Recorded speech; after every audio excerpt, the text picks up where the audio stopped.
Jadi menurut saya eh, perlu juga ada edukasi publik. Ya, ya, Jadi Kompolnas memerankan peran di situ. ya, Nah, kalau kalau kita saya lihat apa yang dilakukan Kompolnas kalau diperhatikan oleh publik, karena ada statement resmi, kemudian ada reaksi negatif publik, Kompolnas berusaha berada di tengah untuk menjembatani apa yang oleh publik dinilai janggal dan ya, bagaimana konfirmasi dari internal Polri. Ketika penjelasan argumentasinya itu masuk akal, ya harus kita dukung. hmm, Tapi kalau ternyata tidak masuk akal, harus kita luruskan. Dan dengan adanya pemeriksaan menggunakan saintifik, meluruskannya lebih gampang. Karena publik harus tahu, misalkan ini contohnya, ya, dari pihak kuasa hukum menyatakan ternyata setelah otopsi dalam otopsi kedua itu ditemukan otak itu ditaruh di perut. Nah, tentu kan publik, wah ini apa ada yang nggak beres, tetapi kemudian ahli forensik menjelaskan memang itu ada SOP ketika saya sendiri bukan ahli forensik ya, saya hanya ya, ya, apa ya. yang disampaikan oleh para ahli forensik itu. Ketika otak itu nggak bisa dikembalikan tempatnya semula, maka dicarikan rongga yang kosong. Nah, saya kira kalau yang seperti itu kan ahli forensik Ya, ya. menjelaskan lah. Edukasi ini saya kira penting, Mas Bang.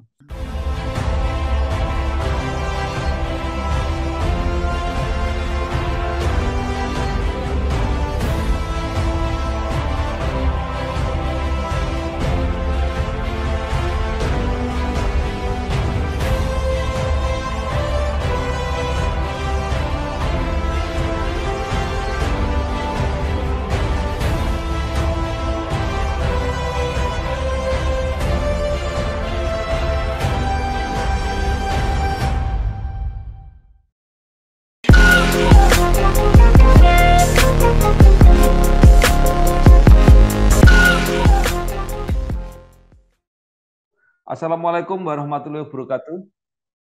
Salam sejahtera untuk kita semua. Bersama saya Bambang Sadono di kanal Inspirasi untuk Bangsa. Mudah-mudahan kanal ini selalu bisa memberi inspirasi, motivasi, dan edukasi. Kami sedang membahas mengenai kasus yang sedang sangat populer di masyarakat, yaitu kasus kematian Brigadir J yang semula dianggap seperti benang kusut, tetapi eh, sekarang kelihatannya kekusutannya ini sudah mulai terurai, gitu ya. Nah, saat ini saya sudah bersama dengan seorang tokoh yang akhir-akhir ini banyak memberikan pandangannya, wawasannya kepada masyarakat mengenai kasus ini karena posisinya sebagai anggota Komisi Kepolisian Nasional, yaitu Bapak Dr. ALB Wahyu Rudanto MSI, anggota Kompolnas. Eh, Selamat malam, apa kabar Pak Wahyu? Selamat malam, Mas Bambang Sadono. Kabar baik, Mas ya. Ya, jadi saya kira Pak Wahyu ini seperti maraton ya, Ya.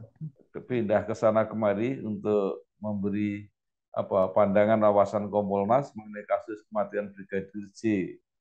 Nah, tetapi satu dua hari terakhir ini, menurut saya kemajuannya sangat luar biasa karena penyidik sudah menentukan tersangka. Nah, pertanyaan saya adalah eh, selama ini pasti Kompolnas melakukan penelitian, pengamatan, bahkan mungkin pengawasan. Apakah apa yang akhirnya diputuskan sampai hari ini oleh Polri itu juga sudah diprediksikan oleh Kompolnas? Baik, Mas Bambang, terima kasih. Jadi saya mau flashback dulu biar mengetahui posisi Kompolnas ya. Ya, Jadi kejadian ini tanggal 8 Juli, ya, tapi baru mulai terbuka di publik hari ya, Senin, itu hari Jumat ya, hari Senin tanggal 11. Nah, mulai rame lah, walaupun sebetulnya ya, kita sudah menerima info itu pada hari Minggu, pada tanggal tanggal 10-nya. Tapi masih informasi yang eh, belum A1 lah ceritanya. ya, Nah, begitu sudah ada pengumuman rame di publik, kemudian eh, terjadi dinamika yang sangat menarik di media karena official statement dari Humas atau statement resmi dari Humas itu ternyata ditanggapi oleh publik dengan skeptis, dengan negatif, Ya. dengan menyebutkan banyaknya kejanggalan. Sampai kemudian Bapak Kapolri menggandeng untuk lebih detail dua komisi negara, ya. Hmm. Jadi satu Kompolnas dan satu lagi Komnas HAM. Lalu setelah pertemuan dilakukan, Komnas HAM menyatakan akan mendukung Polri tetapi menolak masuk di dalam tim khusus Ya. ini. Nah, dan alasannya karena memang Komnas HAM eh, mempunyai SOP sendiri ketika melakukan penyelidikan. Dan memang sesuai dengan undang-undang Komnas HAM itu mempunyai kewenangan penyelidikan. Jadi berhak memanggil orang, meminta barang bukti walaupun tidak pro justisia karena hanya statusnya penyelidikan. Sementara Kompolnas tidak mungkin mengikuti yang sama dengan Komnas HAM karena memang Komponasnya kan dibentuk berdasarkan Undang-Undang Nomor 2 tahun 2002 tentang Kepolisian Negara RI untuk memang mengawasi polisi Ya. sehingga memang sudah menjadi kewajiban dari Komponas. Nah, sehingga ini adalah yang ceritanya ketika kemudian Komponas sudah masuk di dalam. Kalau selama ini kami mengawasi dari luar saja, sekarang kami ikut di dalam dan ikut mengikuti semua proses yang dilakukan oleh tim khusus itu. Nah, itu yang nilai plusnya dari keterlibatan Komponas. Nah, Ya. jika kami amati dinamika di dalam, ternyata banyak hambatan-hambatan. Salah satu hambatan yang yang muncul karena ini kan problem yang korban polisi, informasi yang menembak polisi, yang mereka juga polisi. Jadi ada problem di internal yang waktu itu saya kepada publik menyampaikan sebagai masalah struktural psikologis. Ya kemudian oleh Pak Mahfud MD belakangan disebut sebagai masalah psikohierarkis. Ya jadi di sana ada kaitan atasan, bawahan. Jadi kalau dalam teori seperti relasi kuasa lah, ada relasi kuasa Ya. yang sangat kuat. Nah, itulah kemudian salah satu masukan yang kita sampaikan waktu itu Kapolri memang langsung respon dengan menonaktifkan 3 pejabat, yaitu Kadipropam, Karopaminal, dan Kapolres Jakarta Selatan. Menonaktifkan tapi tidak mencopot. Ya. Nah, kemarin langsung setelah ada satu dinyatakan sebagai tersangka, eh, di mana Barada E itu dijadikan tersangka dengan pasal yang dikenakan pasal 338, tetapi ada ikutannya yaitu jungto pasal 55 dan 56. Ini kan soal Hmm. penyertaan dalam pidana. Ya. Kalau 55 itu kesta, kalau 56 itu pembiaran. Jadi akhirnya ketika dilihat ini kita memetakan lagi dan oleh Kompolnas sudah dikaji betul bahwa ini ada persoalan internal yang harus segera diatasi, yaitu memutuskan mata rantai dari hambatan psikohierarkis, yaitu harus dengan mencopot semua pejabat itu. Hmm. Dan itu langsung tadi malam sudah dilakukan oleh Bapak Kapolri dengan mencopot 15 orang karena dari 25 orang yang sedang diperiksa itu kan ada kaitannya dengan jabatannya, atasan bawah dan sebagainya. Sehingga itulah apa yang sekarang sedang berproses, Mas. Ya, tadi sudah disebut oleh Pak Wahyu dengan sangkaan pasal 5556 KUHP itu 338 ya. 338 itu pembunuhannya, tapi Ya pembunuhan ya. juntonya itu yang implikasinya bahwa tidak kemungkinan lebih dari satu Ya, yang yang yang ada melakukan itu. jumlahnya itu ya, 55 dan Ya, 56 ya. ya. Jadi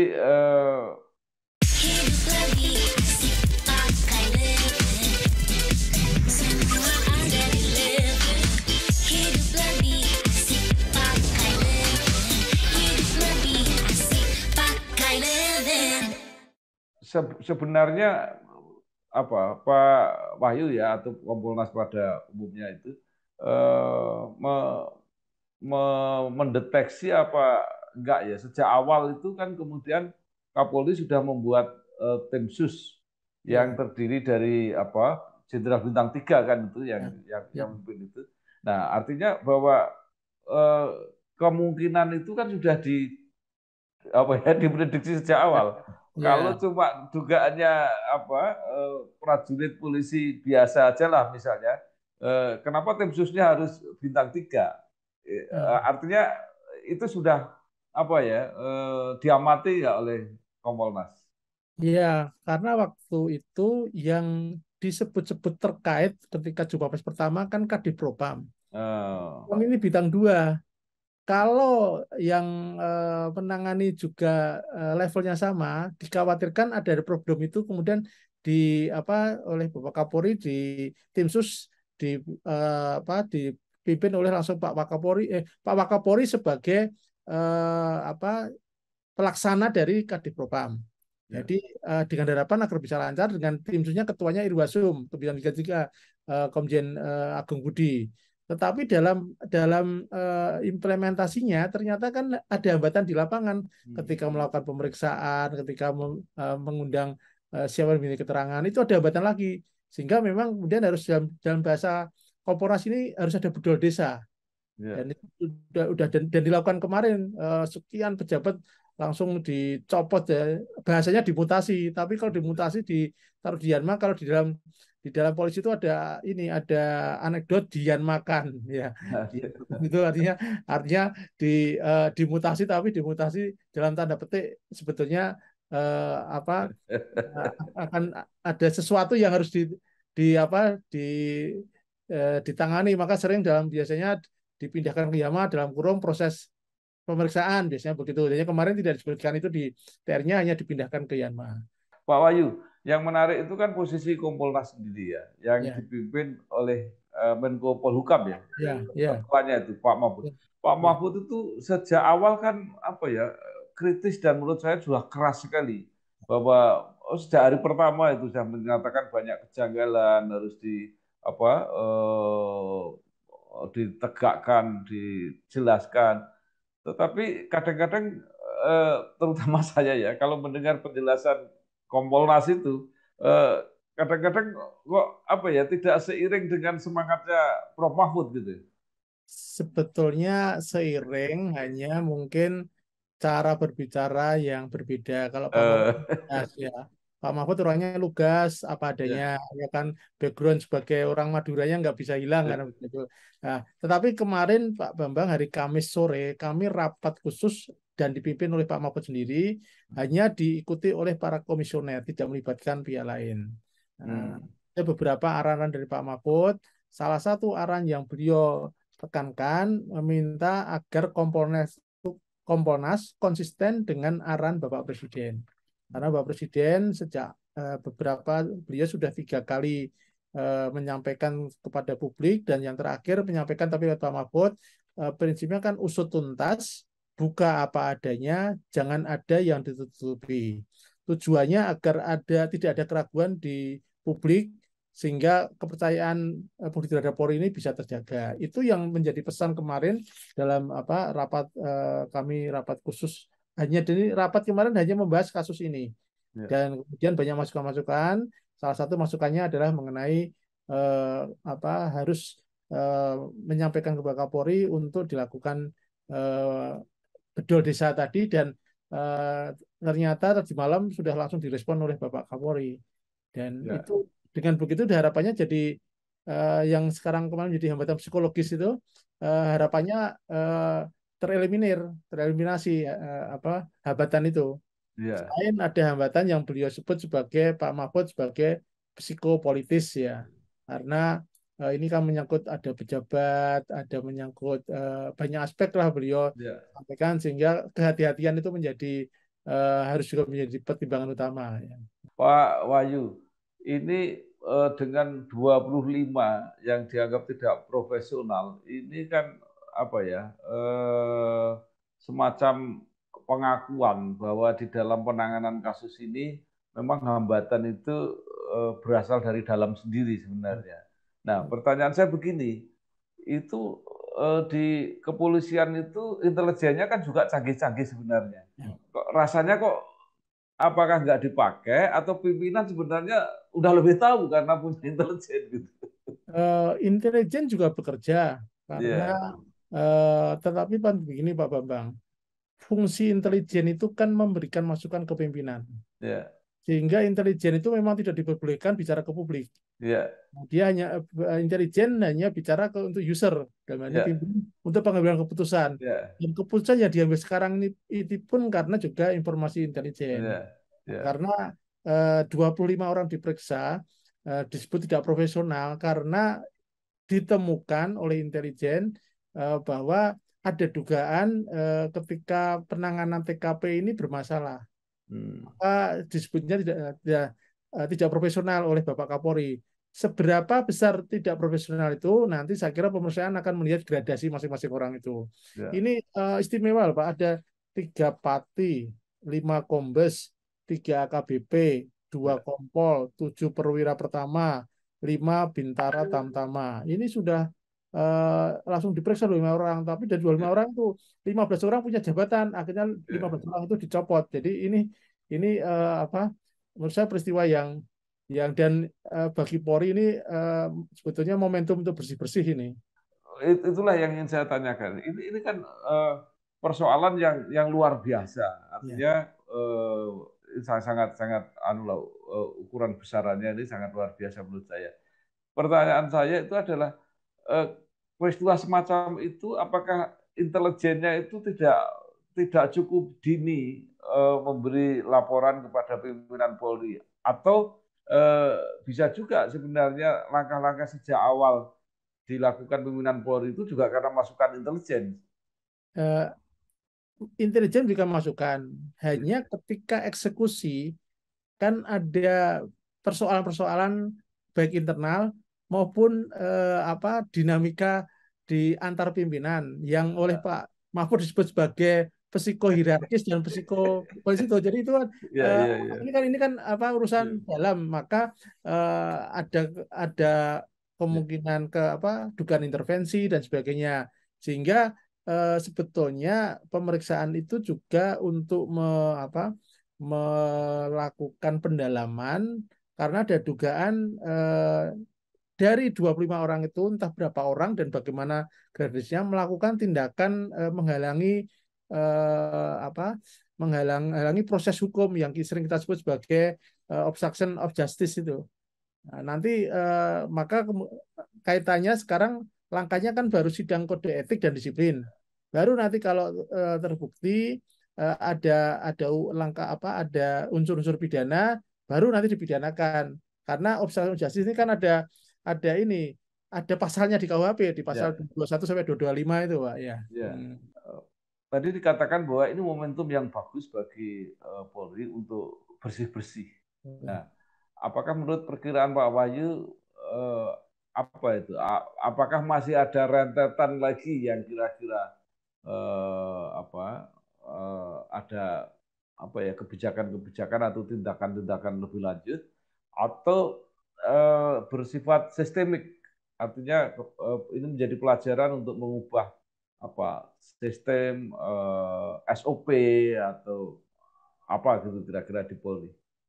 Dugaan saya ada, karena penerapan pasal Junto 55 dan 56 itu sebetulnya kan memberi syarat bahwa pengsangkaan terhadap Baradae itu kan pintu masuk saja sebetulnya. Kalau kita membaca dan terus terang saja kalau kita mau mengevaluasi yang disampaikan oleh Diripidum Barreskrim Polri Brigjen Andi Rian ketika mengumumkan tersangka Baradae itu kan mengoreksi jumpa pers yang pertama. Jumpa pers yang pertama ya itu kan, dan jumpa pers resmi ya, maka saya sebut sebagai official statement kan bicara ada tembak menembak. Tapi yang diumumkan kemarin kan bukan tembak menembak. Nah, sehingga ini sudah ada koreksi lagi. Apalagi kemudian banyak hal ditambahkan pasal ini sehingga sekarang ini pendalaman dan disampaikan masih ada pendalaman, masih ada pengembangan. Saya kira itu strategi yang oleh penyidik. Awalnya untuk karena mengatasi konflik internal, dan tadi malam konflik internal itu sudah ada langkah signifikan dari Bapak Kapolri setidaknya dengan pencopotan 15 orang itu. Bu, pinjam mobil? Boleh, tapi nanti anterin ibu arisan dulu sama isin pulsa. Transferin buat bayar arisan, terus nanti ambilin cash juga. Pinjam mobil sekali, nantinya banyak.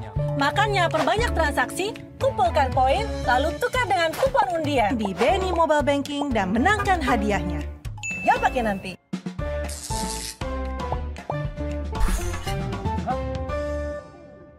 Ya, ini menarik Pak Wahyu kalau dikaitkan dengan komunikasi publik ya. Jadi penjelasan pejabat pertama, kemudian dikoreksi, itu kan yang mengumumkan pertama itu terus kehilangan trust, seolah-olah pejabat ini nggak dipercaya. Apa tidak perlu koreksi itu misalnya? Karena itu kalau saya mengamati kasus ini, kemudian bagaimana peran Kompolnas mendorong, maka kita konsisten dengan apa yang menjadi janji Bapak Kapolri, yaitu transparan, akuntabel, dan yang terakhir ini menggunakan scientific crime investigation. Karena dengan menggunakan scientific, maka spekulasi publik ini kan ceritanya sudah jadi drama. Dan semua masyarakat level apapun menganalisa, semua jadi ahli semua dengan berbagai ceritanya. Tapi kalau sudah menggunakan scientific, saya kira bolehlah netizen itu bicara apa saja haknya mereka dengan versi mereka, dengan pengetahuan mereka. Tapi ketika bicara scientific, maka yang dilakukan adalah membuka kasus ini dengan terang benderang dengan dasar ilmiah. Maka langkah-langkah yang dilakukan oleh Bapak Kapolri melalui yang sangat menonjol ketika beliau berani memutuskan menyetujui autopsi ulang yang tadinya sempat dan autopsi ulang itu untuk pertama kalinya dilakukan juga oleh dokter-dokter yang ditunjuk oleh Persatuan Dokter Forensik Indonesia. 7 orang itu ketuanya dari RSCM. Kemudian ada dokter tentara, ada dokter polisi, ada dokter penyakit. Sehingga sekarang belum diumumkan karena mereka minta waktu 4-6 minggu. Kalau nanti itu diumumkan dan akan temuan baru, tidak bisa lagi dibantah. Ya saya di beberapa media tadi Pak Bambang menanyakan mengenai apakah dikoreksi atau tidak. Menurut saya penjelasan pertama yang salah itu pasti karena informasi yang keliru. Nah, kalau saya kaitkan dengan saintifik, kebetulan background saya kan dosen, Pak Bambang ya. Saya dosen itu punya tradisi akademik dan punya doktrin boleh salah, tapi tidak boleh bohong. Ya, karena seorang akademisi salah itu bisa, kesimpulan salah itu sangat mungkin, misalkan salah mengambil sampel, salah metodologi, salah penerapan teori.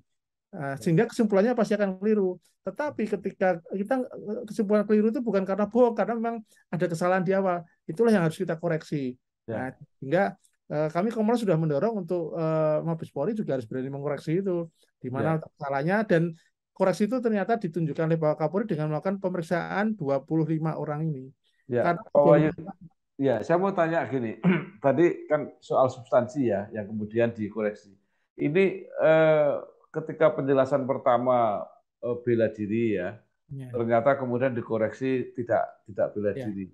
Penjelasan pertama tidak boleh autopsi ulang, tapi kemudian autopsi ulang.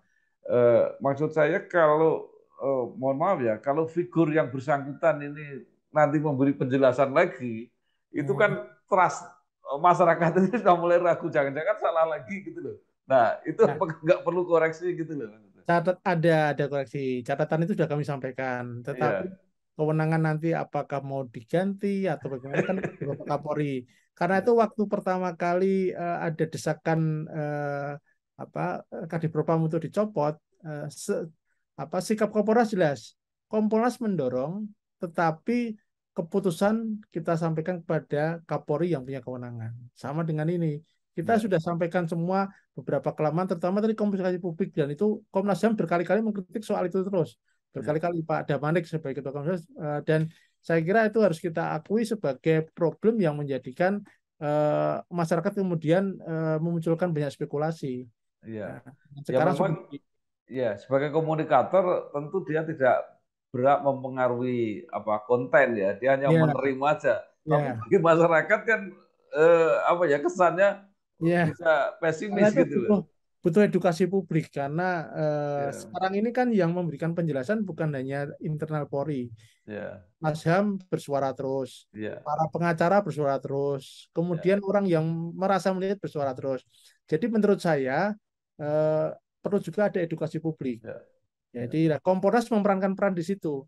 ya, Nah, kalau kita saya lihat apa yang dilakukan Kompolnas kalau diperhatikan oleh publik, karena ada statement resmi, kemudian ada reaksi negatif publik, Kompolnas berusaha berada di tengah untuk menjembatani apa yang oleh publik dinilai janggal dan ya, bagaimana konfirmasi dari internal Polri. Ketika penjelasan argumentasinya itu masuk akal, ya harus kita dukung. Tapi kalau ternyata tidak masuk akal, harus kita luruskan. Dan dengan adanya pemeriksaan menggunakan saintifik, meluruskannya lebih gampang. Karena publik harus tahu, misalkan ini contohnya, ya, dari pihak kuasa hukum menyatakan ternyata setelah otopsi dalam otopsi kedua itu ditemukan otak itu ditaruh di perut. Nah, tentu kan publik, wah ini ada yang nggak beres, tetapi kemudian ahli forensik menjelaskan memang itu ada SOP ketika saya sendiri bukan ahli forensik ya, saya hanya ya, ya, apa ya, yang disampaikan oleh para ahli forensik itu. Ketika otak itu nggak bisa dikembalikan tempatnya semula, maka dicarikan rongga yang kosong. Nah, saya kira kalau yang seperti itu kan ahli forensik ya, ya. menjelaskan lah. Edukasi ini saya kira penting, Mas Bang. Ya, baik. Terakhir saya mau bertanya begini ya, ini juga belum tentu valid, tetapi ada yang mencoba mengamati bahwa trust kepada Kompolnas maupun kepada Komnas HAM di dalam kasus ini itu dianggap turun ya, oleh masyarakat ini. Nah, pertanyaan saya, pelajaran apa yang diambil oleh Kompolnas dari kasus ini sehingga ke depan benar-benar masyarakat percaya kepada penjelasan Kompolnas itu. Kejadian ini bagi Kompolnas menunjukkan bahwa masyarakat harus tahu di mana posisi Kompolnas. Ya, Karena yang banyak muncul di publik, Kompolnas itu subordinasi dari Kapolri. ya, Padahal Kompolnas ini kan dilatih oleh Presiden. ya, Nah, lalu perannya, ada yang tanya begini misalkan, mengapa Komnas bisa manggil orang, akan manggil apa Pak Sambo, Kompolnas nggak berani manggil. Bukan nggak berani, karena kewenangannya berbeda. Komnas HAM memang punya kewenangan untuk memanggil karena punya kewenangan pendidikan. Kompolnas hanya punya kewenangan mengawasi dan melakukan klarifikasi. Nah, hal seperti ini saya kira termasuk LPSK kan juga dibilang mengapa nggak terbuka. Padahal LPSK yang sekarang juga ikut terkait dengan karena banyak yang minta perlindungan kan sifatnya hak bukan kewajiban. Hal seperti ini menjadi pelajaran, kasus ini menjadi bahwa sekarang ini banyak komisi negara dan kasus ini menunjukkan ternyata edukasi publik itu menjadi penting, tetapi bagi Kompolnas kasus ini menjadikan pelajaran bahwa sekarang ini pengawasan nggak boleh main-main lagi karena kredibilitas institusi Polri dan kredibilitas Kompolnas sebagai lembaga negara sekarang ini diuji. Kalau kita dalam ujian ini tidak bisa menjalankan dengan baik, maka akan jatuhlah citra itu. Yang tadi saya sebut momentum. Ini momentum Polri untuk bersih-bersih. Kesempatan ini untuk menunjukkan kepada publik bahwa memang ada yang tidak sesuai dengan misi Polri sebagai pelindung, pengayom, pelayan masyarakat. Kalau memang itu tidak cocok, ya sekarang mumpung Tuhan menunjukkan ada persoalan yang harus di apa yang harus diatensi betul, ya jangan jangan dibikin sambil lalu, jangan dibikin lip service, semua statement itu harus jadi pelaksanaan dan kami akan tetap mengawal dengan sesuai dengan tupoksi yang ada pada Kompolnas gitu, ya. ya. Terakhir Pak Wahyu, paling akhir ini. Jadi kalau melihat kesimpulan pembicaraan Pak Wahyu ini, kita tetap harus siap-siap akan ada berita lebih besar kira-kira. Hampir pasti ya. Iya, hampir Ya. pasti karena kalau kita lihat kecenderungan yang disampaikan oleh penyidik maupun statement Bapak Kapolri kan mengarahnya ke sana. Ya. Oke, baik. Ya, cuma kita belum berani mengatakan. Nah, Terima kasih sekali Bapak Dr. ALB Wahyu Rudanto MSI, anggota Kompolnas yang telah memberi kisi-kisi tanda-tanda yang lebih jelas bahwa akan ada tindakan atau kebijakan yang lebih lanjut dalam penanganan kasus kematian Brigadir J ini. Bahkan mungkin kalau dilihat dari kacamata seorang jurnalis gitu, akan ada berita yang lebih besar lagi kira-kira begitu. Sekali lagi terima kasih Pak Wahyu, sukses, sehat Bang. terus. Amin, Matur matur nuwun. nuwun. Salam Eh, untuk semuanya. Ya. Wassalamualaikum warahmatullahi wabarakatuh. Waalaikumsalam warahmatullahi wabarakatuh.